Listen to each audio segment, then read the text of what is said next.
Closes like a glove.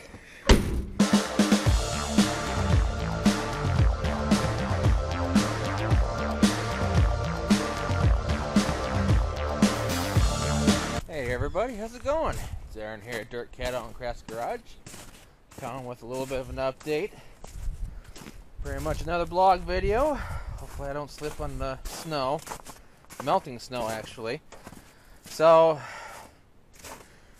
you probably all saw the video of what I think. It's like, yeah, you know, winter came early. Well, it kind of did, but got a little bit setback on that.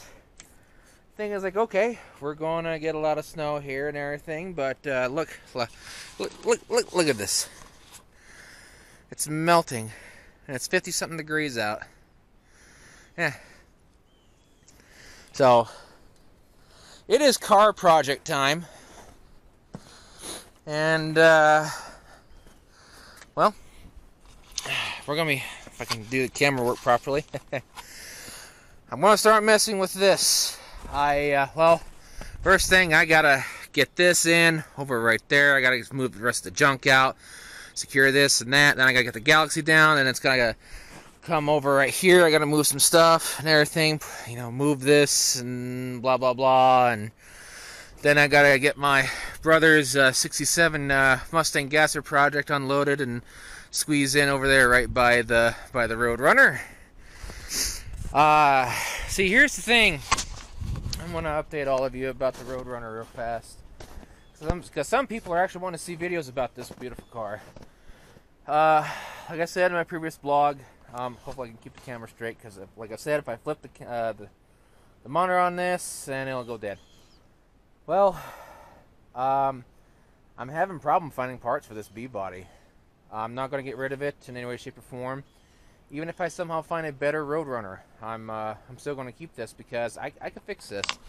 Now, I was popping out the roof and everything. I was just having fun.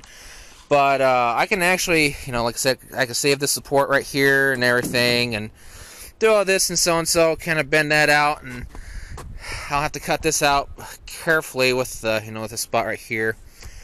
I can pretty much restructure this, put a whole new top, but I gotta get this lip a little bit more, straightened out, dig this kind of goop out, and then find the factory welds. That way I can skin the top, straighten the rest of the structure, replace whatever needs to be replaced, and then redo the top. If I had a decently sized English wheel, well, I could actually fix it. But since I don't, well, like I said in my previous video, I pretty much have my sibling taking hold of all my cars, because some things have happened.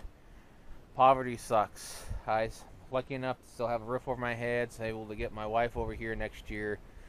I'm only getting so much amount of money per month, and it's kind of terrible here, but nothing to feel bad about. Just I just need more subscribers from all of you watching. There's people watching the videos more, but no one's not subscribing, which is shameful. Well, I shouldn't say shameful, but it's just kind of sucks. So, but in any case, we are now going to focus on the main attraction. This girl, the 1958 Ford Fairlane 500 Interceptor Special 2-door sedan model, 3-speed big block. I'm getting ready to mess with her. I'm probably not going to do much this winter, but I am going to take the seats out. The seats, I'm not too worried, because, well, they're actually shot. The springs are shot, even the frames are shot, but I'm still going to keep them back just in case. But setting them out in the weather, it's not going to hurt it. But I kind of figured about something, since I actually found some more information about this car. Well, they made a lot of these. They made quite a few sedans like this that were 3 speeds. Now they're either the big block, small block, or the straight 6s. Well, I think I'm going to turn this into a 4-speed. Now I know some, you know, 4 fanatics out there. It's like, oh no, don't, and everything's like, well, this particular model is extremely common. Interceptor specials aren't quite that common, and this is a repaint job. I found more history on this car. This is actually the mid-70s restoration job. So some stuff on this was replaced by other things. So hence why there's Bondo back over here. This is from the 70s. So yeah, I did not look up what the original color is, but it's going to be red. It's going to be like a cherry candy apple red type mixture of some sort. And I want to get the Continental kit, and I want to get the fender skirt accessories. This girl is going to get a lot of accessories that didn't come with it, but I know for the Continental kits, oh, there's a rabbit out here somewhere. Oh, we also got raccoons too. Coon tracks. I better be careful. Well, actually, hold on here. At the end of the cougar, I hear no movement. But I also gotta repair that weather damage. But anyways, the Continental kits come out, see about so far about right here. And I want to get the extra accessory of the the backup tail lights with the white and everything, both sides. Excuse me. And the thing is about the Continental kits on these, both outer lenses on these were, you know, they're a normal size, but the inner lenses, however, were smaller, so that way they wouldn't hit the tire. And I'm going to have a special trunk latch in order to get into the latch, which I still have not gotten into this thing yet, so I'm going to be breaking into it sometime soon once I get the back seat taken out. And I elected my sibling to get into it, so I'm going to put the camera down so that way I could get into the hood here. Okay. So, here's the thing about these cords. I have to be very careful. Now, it's only got one bolt on it, because I don't want to screw it up too much. But, gosh, I don't have much to prop this up, do I? Well, in any case, I'll hold it. This is big enough for a 390 or any size of engine. I've seen people put 460s down in these with no problem. But this one, I thought, I was like, okay, I'll probably restore it original, but it won't hurt that hood. I know somebody's like, oh my gosh, you're gonna hurt it. It's like, no, I'm not going to. And that won't at all. Still a strong hood. It'll hold up, and I don't think that will be good enough to prop it up. Where is my... You know what? I seem to be missing my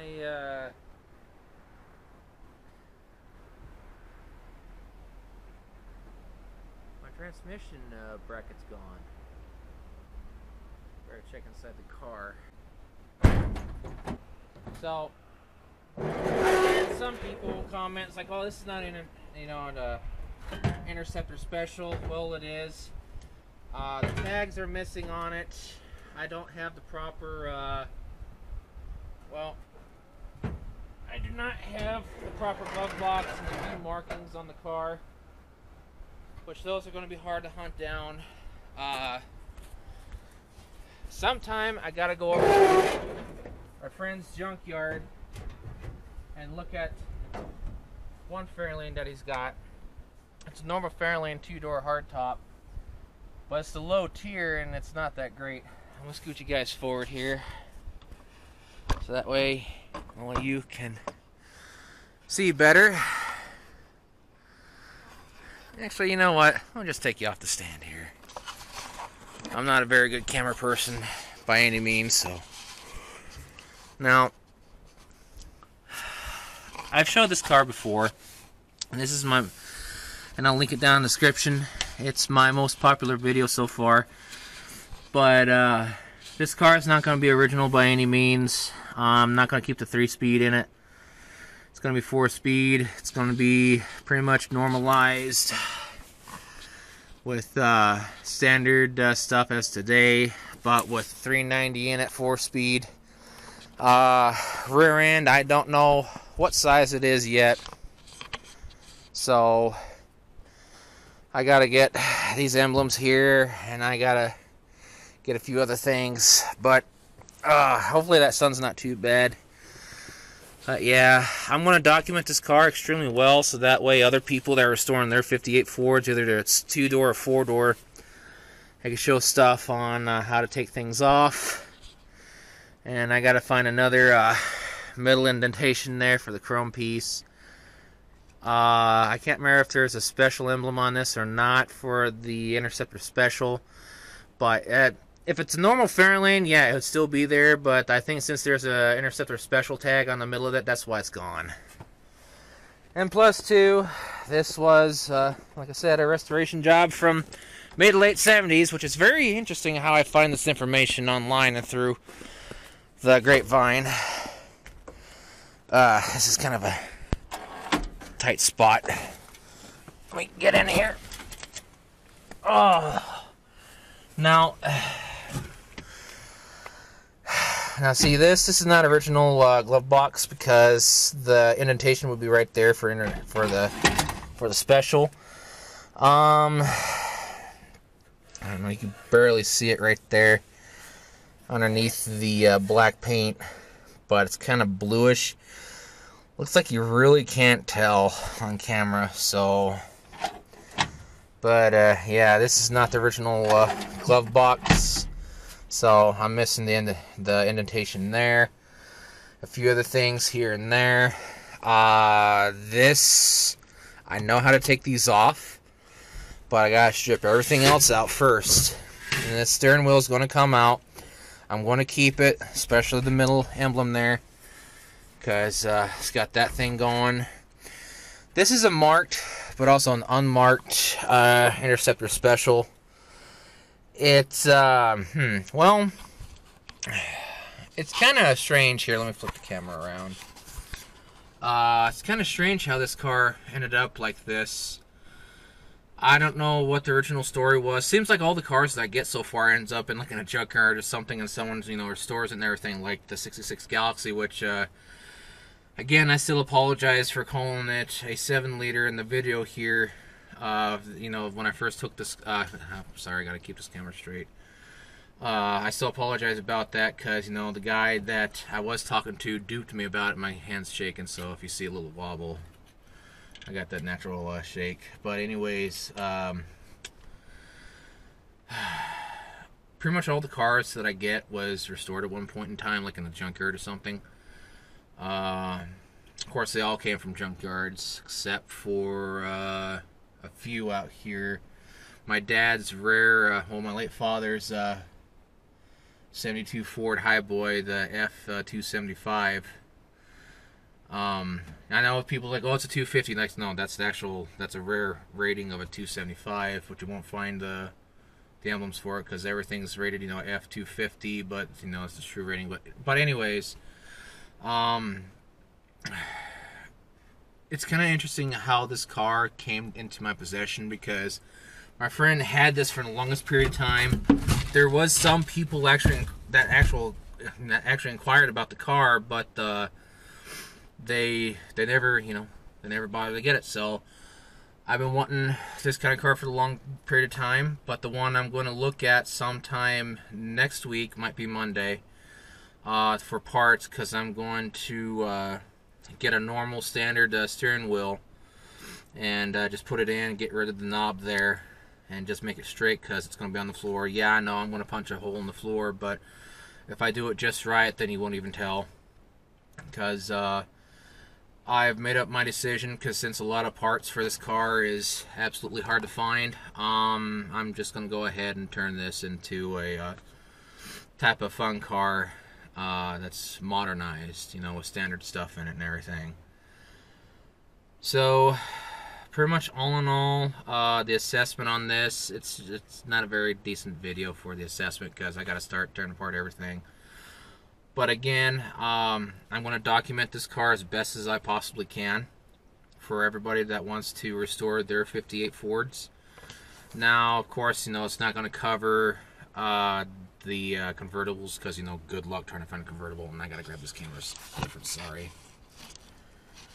But, yeah, I'm not a good camera person. But to talk about the 58s for this blog,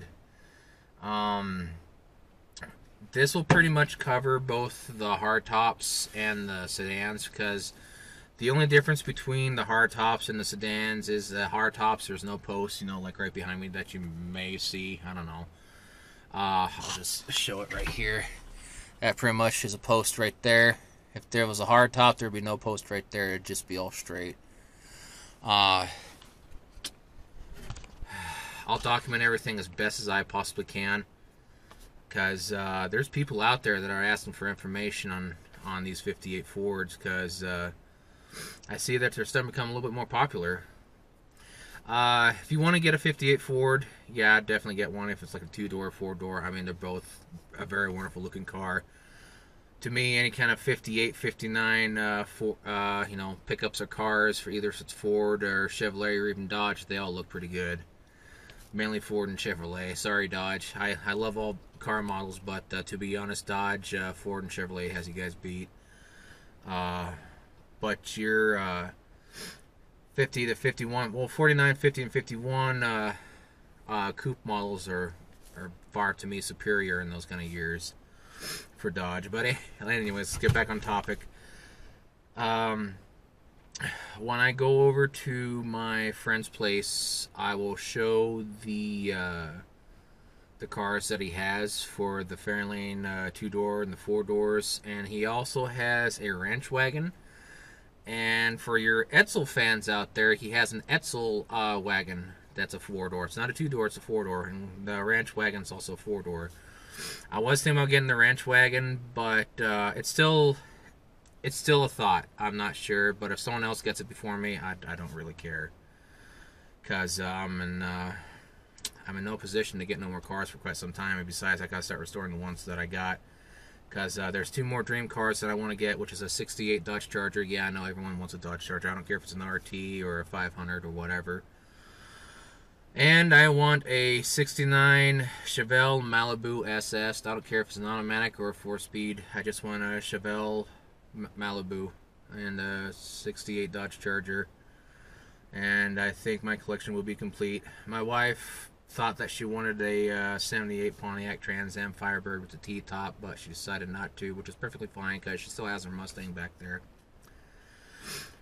Which I'll have to redo another video on, because the one that I posted up, there were some audio issues and it was way too long, so I do apologize about that. I try to keep these things small, but this blog is going to be a little bit longer, because I'm going to tell all of you Ford nuts out there that I'm going to start documenting these 58 Fords restoration from start to finish.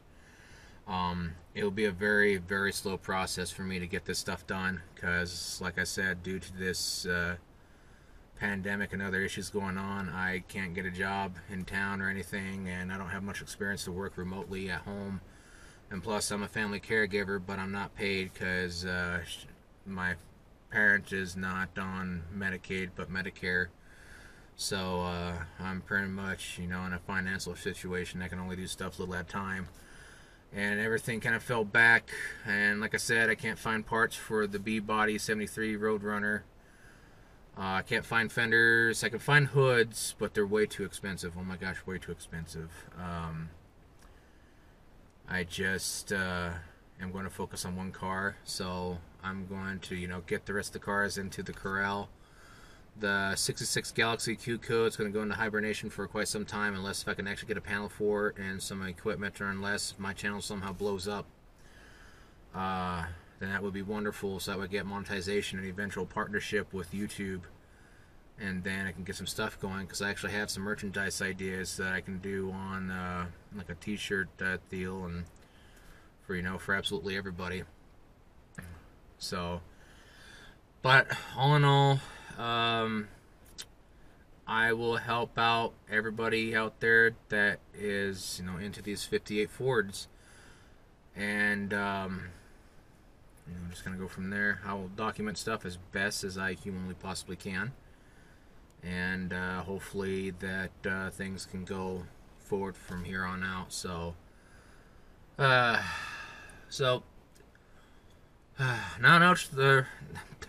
much else to truly say, other than just I'm gonna start doing stuff a little at a time, and with this channel, the paranormal channel, and now my gaming channel. I know it's everyone and their grandmother seems to do gaming, but I'm pretty much at that spot in my life now that I have to rely on nothing but online stuff. So it keeps me busy and keeps me focused, things to do.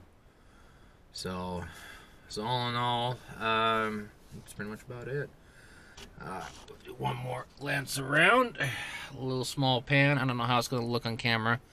And hopefully the camera won't skip, because this thing likes to, because it is an absolute potato. It's a cheapo, $181. But, yeah. To me, let's see if I can't get both, let's see if I can't get in the middle here, moving this stuff.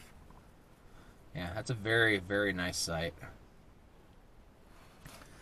Because I've ridden in one car like this before years ago, and these ride phenomenal, and they are fun to just cruise around in. Alrighty, one more look at the dash. And I'm wearing snow boots with Nod shorts, because I am a redneck, and it is still snowing. Well, the snow's still on the ground. I don't know why I said still snowing. Oh my gosh, I must be blind if it's going to be snowing, like that. But all in all, and this is a very, very low mileage car. Once again, it is 77,037 miles. Never been flipped. I thought it was flipped, but the good thing is this has not been past 100,000 miles, so I thought it was flipped, but it's not. So how she ended up in the junkyard for all those years, I have absolutely no idea. So I'm happy that I came along and rescued her. If other people are wanting 58 Fairlane, like a 2-door or 4-door, like I said, my friend has one 2-door, which is a hard top, and it's just a normal standard Fairlane. It's not the 500, it's a normal Fairlane, and he has 4 or 5 4-door Fairlanes. I'm not sure. I think a couple of them might be custom 300s. I'm not sure. And then there's the ranch wagon, a 58, and then there's the 58 Edsel wagon 4-door. Because I know some of you guys are, you ladies and gentlemen out there, I should say, are, kind of looking around for these kind of projects, and I'll help you all out, and I'll also help my friend out too. So I'm not getting no benefit out of this, but I just love, spreading, the word around, because he's got some vehicles out there, because I was going to ask him if he wanted me to advertise for him again. So, all in all, to wrap this thing up before I ramble more for this blog, I will document stuff as best as I humanly possibly can on this 58 Ford restoration. Once I get cars in and everything, I'll put the tires back on this. I'll slide it out, and I'll probably put the Mercury Comet in here for hibernation for a while, until I get some stuff to change the oil filter, clean out the cooling system in it, get a few things done on it, and start it up, and then look at the transmission and find out as to why it doesn't want to go into park. So all in all, it's pretty much what's going on my end. There'll be another blog in the future when my sibling is here, so that way we get more information out there for all of you that are watching us. So far, we're up to 24 subscribers on the channel, so thank you very much for the subscribers. getting there slowly but surely for monetization. I want to eventually reach maybe 10,000 subscribers. I'd love to reach 1,000,000, but I don't think I could ever reach that far. That would be really nice, because then I wouldn't have to worry about financial issues ever again. Because then it would keep me, going more and more. Well, I'm going to keep going on this stuff, but still, it would be really nice. So in that way, I could save a lot of money back for my future kids. That way they can have something and go to college and all that. So, but this is just a rut right now of how a pandemic is. So, I want to end the video there before I ramble more. And I gotta grab this differently. So, again, apologies if the video skips, because this camera is a potato. So, if you like this video, do give a thumbs up. If you hate this video, give a thumbs down. I don't care. You're our viewers. You're my critics. Rate us however you want to here at DirtCat Autocross Garage. And if you want to subscribe and, go ahead and do so if you want to, have some more updates for videos in the future. And click that bell notification, because YouTube's algorithm demands it. And it would deeply help me out to get some sort of income coming in more than what I have now. Because... like I said, things are tight and kind of hurting. So it's not a desperation or a plea for help. It's just, just to help. I guess in the way to help out. It's not desperation, but help your fellow man. Because if you subscribe to me, and if you got something else, subscribe to you. You just gotta let me know. So I am going to head back in. I'm going to put the hood down. And I shall start working on this beautiful car in the next week or two. Hopefully it doesn't snow again, but if it does, I'll just get stuff organized and situated out, and I'll start working on it over there right by the house, but it'll be over back by the boat. Maybe over by the garage, or, well, not the garage, the storage shed, I don't know. Anyways, I shall let y'all go. So y'all have a good one now. Take care.